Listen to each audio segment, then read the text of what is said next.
So I was having some problems with the headphone jack on my Bose SoundLink Color II. Thought I might take it apart to see if it was something I could fix.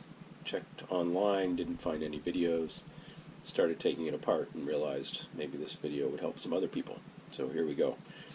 It's already apart, of course, but the bottom, so let's see, let's get oriented here. I had to take the rubber cover off, and in order to do that I had to get these little straps out from the bottom. I couldn't figure out how to get the bottom off. This part attaches on the bottom, and I couldn't figure that out, so I took the rubber cover off first, which was a mistake, and ended up breaking these little tabs that hold it to the bottom piece. So in hindsight I learned that there are little plastic tabs holding the bottom on, and the trick is to use a screwdriver or maybe a guitar pick or a spudger or something small to get in and loosen those and slowly pry it off. So that was the first key. The then when you're taking this off, the rubber cover, turns out there's some adhesive. So this thing really doesn't want to come apart. There's some adhesive around the edge here, and then I believe I actually probably ripped this. I'm not entirely sure what this part is, but it attaches to this part on here. So when it turned inside out, I think maybe I've ripped that. I'm guessing it'll go back together okay, but I'm not really sure what that's for. And there's also this tiny little piece of plastic or rubber that fell out as I was taking it apart, so you want to make sure you don't lose that. So once I figured out the mystery of getting the rubber cover off after getting the bottom off, by, as I said, with these little tabs, then it started to become more straightforward. There are 7 screws on the back, 3 on each side, 1 in the middle. The next thing I discovered was they are tamper-proof Torx keys. So I found a set online that wasn't too expensive, this Titan Star key set, and it turns out it's the T10. This comes with a bunch of them, but it's the T10 size. And the trick is these have the little hole in the middle so that it can go over the tamper-proof. I'm not sure how well you can see that, but it goes over the tamper-proof nub inside of the Torx bit.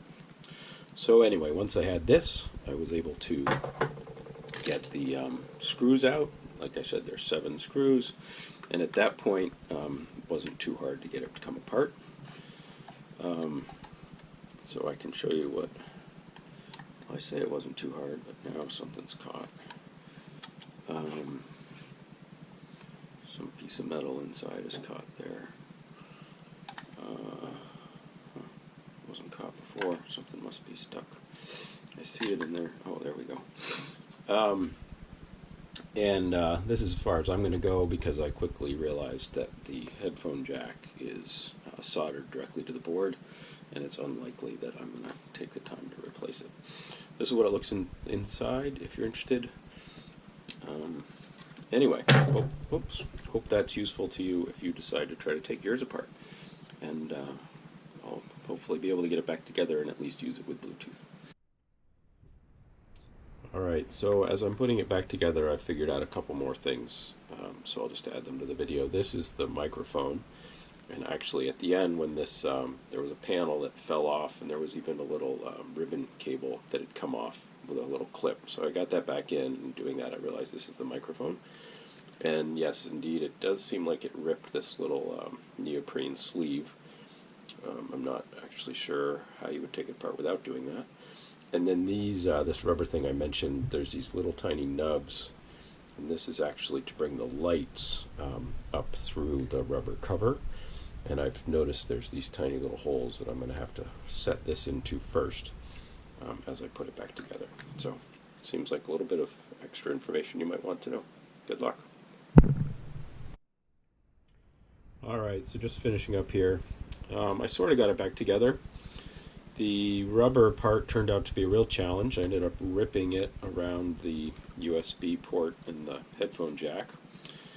Those little nubs I talked about, the lights, I did get those battery medium back in there, but I found I had to first put them in the rubber case and then try to slide. What I did was I held the rubber case upside down and I slid the body of the speaker down into it and then had to kind of roll it up. It's a bit of a nightmare. And then you can see, I mentioned earlier I ripped these when I was taking it apart, so now I can see that you have to get the rubber case on first, and then I'm going to be installing this piece with the tabs. So that's it. Good luck again.